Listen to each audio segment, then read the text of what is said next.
Us make sacred pact. I promise teach karate. That to my part. You promise learn. I say you do. No question. That to your part. Deal? Steel? Yes. First wash all the car. Then wax. Wax. Wait, why do I have to wash all the car? Remember deal. No question. Yeah, but Right. Wax on, right hand. Wax off, left hand. Wax on, wax off. Breathe in through nose, out the mouth. Wax on, wax off. Don't forget to breathe. Very important. Wax on, wax off. Wax on, wax off. Hey, where these cars come from? Wax on. Detroit. Wax off.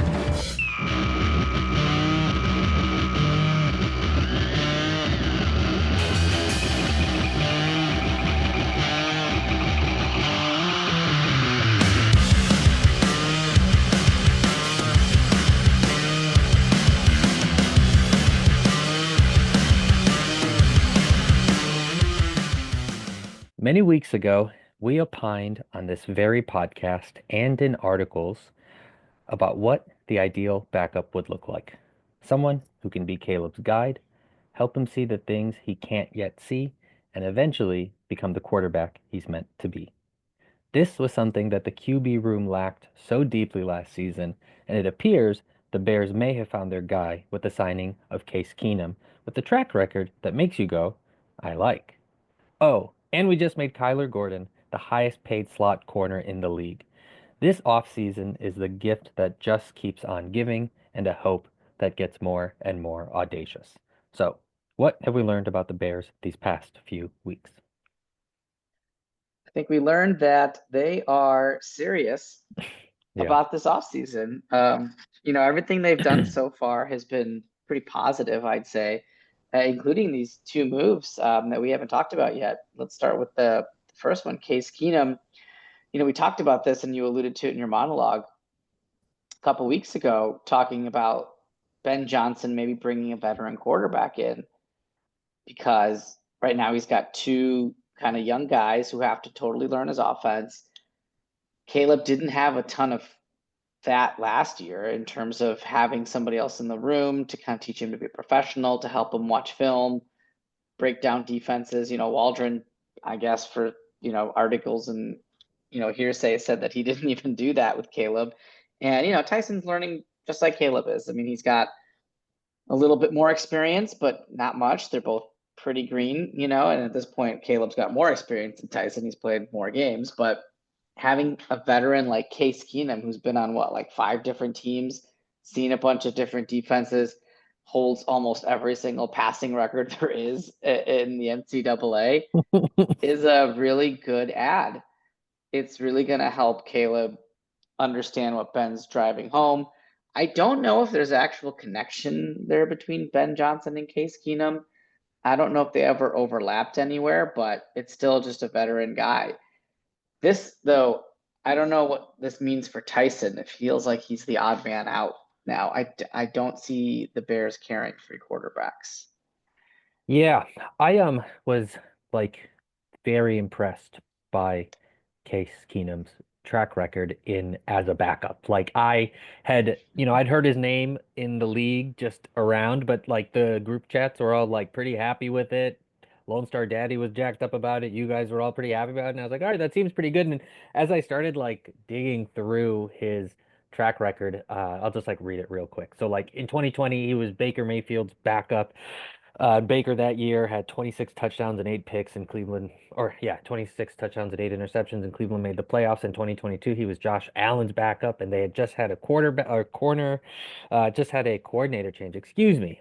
He had his second highest passer rating to date. And then in 2023, he was CJ Stroud's backup, who had an amazing rookie season, and they got to the playoffs. And I was genuinely oh shit, this dude is obviously there's so many things that are in play when it comes to a backup, but kind of looking at what we didn't have last year and what we have brought in this year, it's like just another, I think, adds to like another good move that this team is making in the Yeah, direction. he's like the Mr. Miyagi, right? Let's go back to that clip of just, maybe more Ben Johnson's than Mr. Miyagi. Maybe that makes Caleb the sponges. I'm not, or Case the sponges. I'm not sure how this all fits together. Who's the sponge, man? Who's the sponge? But no, it's great. I think it's gonna really help him out.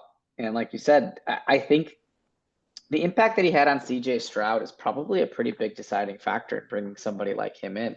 It's a very similar situation. When Caleb was drafted, a lot of the people were like, can you replicate CJ Stroud's season? Well, CJ Stroud did this, CJ Stroud did that.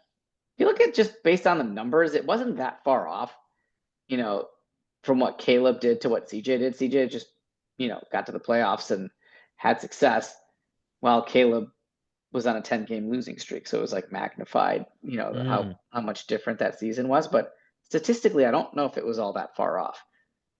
Maybe bringing in a guy like Case can bridge that gap a little bit. Obviously, Case is not like the main part of why Caleb's going to be successful or not successful, right? That's going to be Ben Johnson. That's going to be Declan Doyle. That's going to be this whole new coaching staff around him.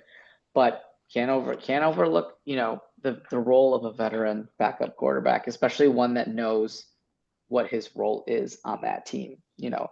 Bringing in somebody like, Russell Wilson or somebody like Aaron Rodgers was never going to work, because those guys want to start and they would, they don't know, they're not comfortable with the role that the Bears would have wanted them to play. So Case Keenum, great hire. Great signing. I'm excited about it. Yeah, I don't see any downsides. Yeah. Other than Bajan's kind of the odd man out, and I'm curious to see how they move him or what happens to him. Yeah, and we kind of talked about it a couple episodes ago, but I mean, with this actually now signing of a legit backup dude who's going to be, I mean, I'm assuming, for sure our number two, like, what do you anticipate happening to Bajent? I don't know. I don't know. Obviously, they signed Keenum for a reason. I don't think it's one of those things where they did last year with Brett Rippon, where they signed him and he was there for training camp to kind of help, and then they cut him so he can go somewhere else. I think they'd like to have Keenum in the building throughout the season, which does leave Bajent as the odd man out, because I don't think they're going to carry three quarterbacks. What can you do with Bajent? You can't hide him on the practice squad. He's too good. Can you outright release him so he can go sign with another team? I guess Poles has kind of, done right by players in the past. You could try to trade him, but you're not going to get a ton of value. Yes, he's a guy who can play in the NFL and has some starts, and he's young, but he's on the last year of his undrafted free agent rookie deal. You could just kind of sign him outright, or especially if you think the Bears are going to release him, just wait and pick him up then. So it'd be interesting to see what they do with Tyson, but maybe they do hang out at three. Maybe they keep one in case one of their guys gets injured. I think they'll go through all of training camp and preseason with three until they have to figure out what they want to do. But then it'll be interesting to see what they do after that. Is there is there a limit can you not have three quarterbacks on your team, or is it just a number? It's just a numbers game, because you can only have 53 active players on your roster. Are you gonna, and then you have a handful of players that have to be inactive. So are you really gonna waste a roster spot on a guy that is never really going to play? Yeah, that's interesting. That's my only maybe why they'd keep him around on the practice squad or something would be in the instance that somebody gets hurt. But it seems like his value is. I mean, you're certainly not going to dress fit three quarterbacks every game. So then you got just one guy on your roster that's going to be inactive every single week. Yeah, that's hard. Yeah. Yeah, and I guess Ryan Poles. I mean, I guess based only on the Justin Fields, where he's he wanted to do right by him, maybe he'll do right by Tyson Bagent and let him go. I could see that. He's Poles' guy. Poles drafted him or signed him, sorry, and has kind of nurtured him to this point. So yeah. The other big news, which was I think yesterday or Sunday, yesterday, was the Kyler Gordon signing. who one article described him as the heartbeat of the defense, which I thought was really a cool description. He was a very popular pick in our Pulse of the People Yeah. for favorite Bear, right? We had a lot of Caleb's, we had a lot of Kyler's. People love watching him play. He plays with an intensity. He plays with a passion. He does backflips. He's a cool guy. It's nice when that's the third thing. If the best thing about him was he did backflips, it'd be like, all right, well, maybe we need you to like do a little bit of defense Yeah, stuff too. But we when need it's the third, bro, intensity. It's third, yeah, that's a great third. It's better than any third thing I have. we got to learn backflips, I think, is We what. gotta learn backflips. I think that has passed us by at this point. But anyway, yeah, Kyler Gordon, I think they gave him, let me see, I want to make sure I get this right. It's 3-year, $40 million extension, 31, a little over 31 guaranteed. It makes him the highest paid slot corner in the NFL, but I read that it's the 21st highest paid cornerback of any kind. So I think it's a great deal. I think the market's only going to go up. A lot of teams play 3 corners now because it's just a passing league. The Bears now have several corners, all 25 or 26 or under, with Jalen Johnson, Kyler Gordon, and then this Tyreek Stevenson, and then the secondary with Brisker. It's very young. Now Brisker's got his own demons he's battling with his concussions. Hopefully, he's healthy and that's not like a career, threatening injury that he keeps having. But that secondary is young. I think the new defensive backs coach Al Harris is gonna really he's a pretty intense guy, so I think he's gonna be able to get the most out of these players. So really excited.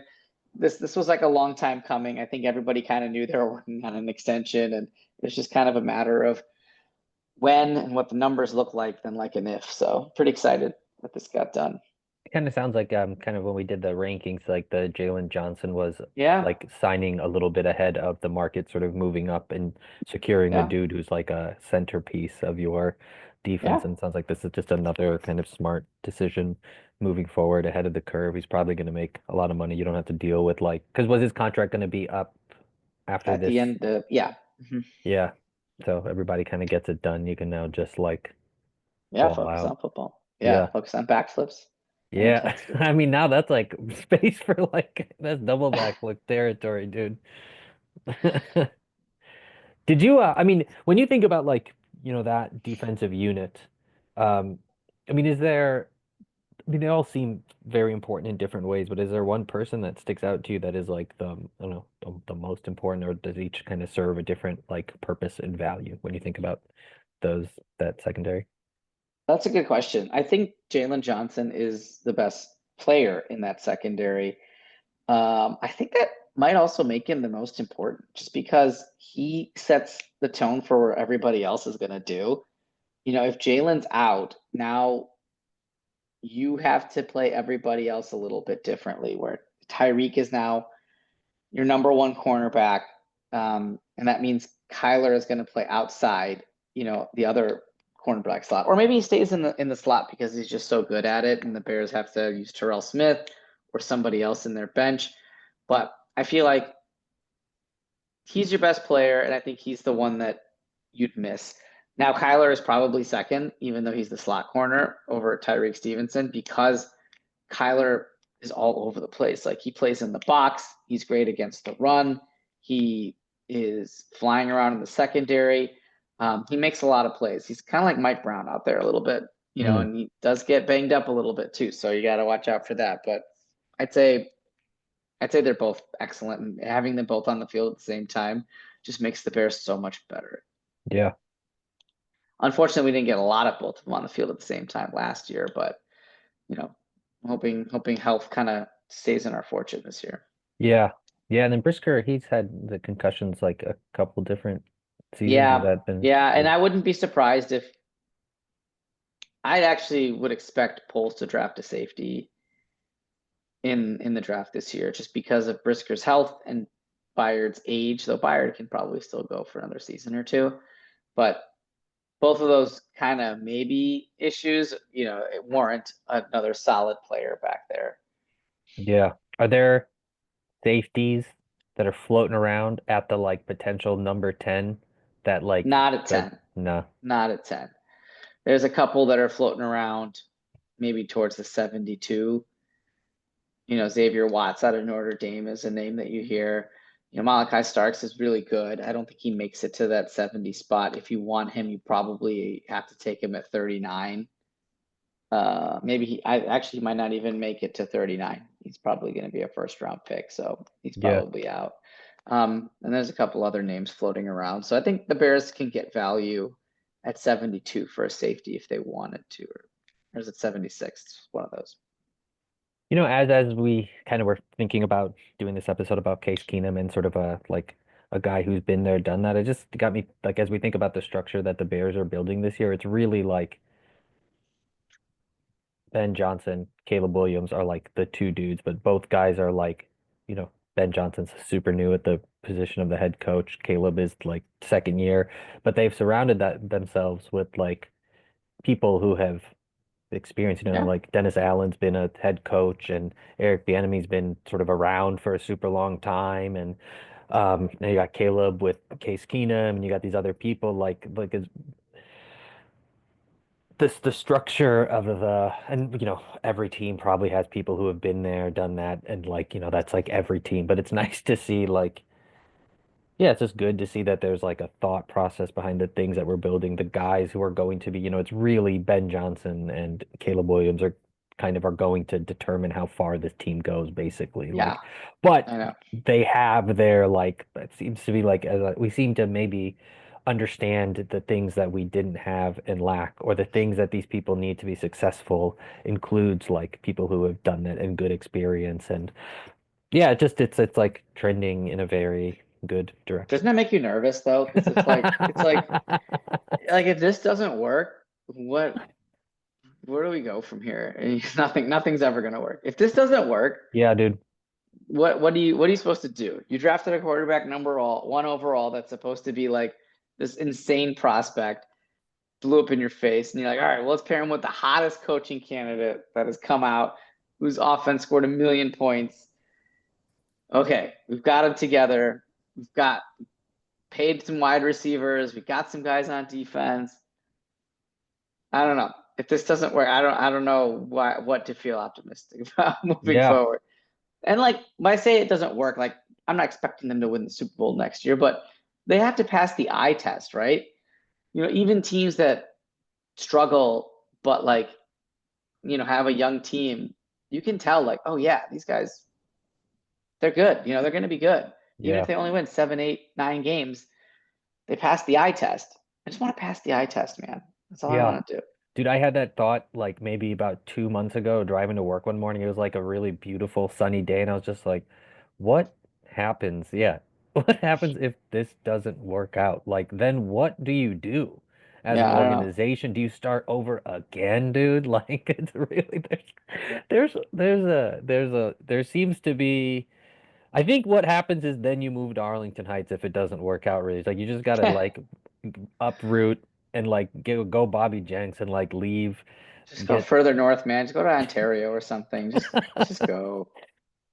Sometimes you gotta go to a new location to be awesome. Bobby Jenks became a dope closer after kind of not doing well in Anaheim. Maybe if Donald buys Greenland, they can go there. The Greenland Bears. Greenland Bears.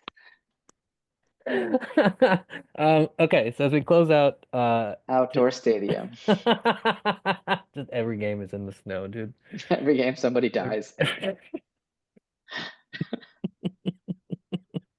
As we close out today's episode, any final thoughts? I mean, we're getting the drumbeat of the draft is happening pretty. That's right. We didn't even talk soon. about. We'll have to save that for next week. Yep. The draft quickly coming up. Bears have the 10th pick. A lot of different action. A lot of different ways it can go. Yeah, we'll talk about that a little bit next week. I think there's one player who I think will impact the rest of the draft and what happens to the Bears. So we'll talk about that next week. Oh, shit. I don't even know, dude. I like it. I'm excited. Amazing. All right. Well, before we finish the episode, just a quick shout out to the newest Chicago Sky, Haley Van Lith, who just got drafted like an hour ago. So shout out. We'd love to have you on the pod if you ever want to come on. She like the Case Keenum of WNBA players. Hasn't she been on like 17 teams? She's bounced around. Yeah, you're right. She was on LSU with with Angel Reese, and what was she on before? Yukon? Oh no, isn't everyone on Yukon? Yeah, She's been something around. like that. And she can be in this Well, podcast. she's a friend of the podcast. Friend of the pod. For Samir Patel, I'm Chirag Rathod. We are the Bears in the neighborhood, and we will catch y'all next week. See ya.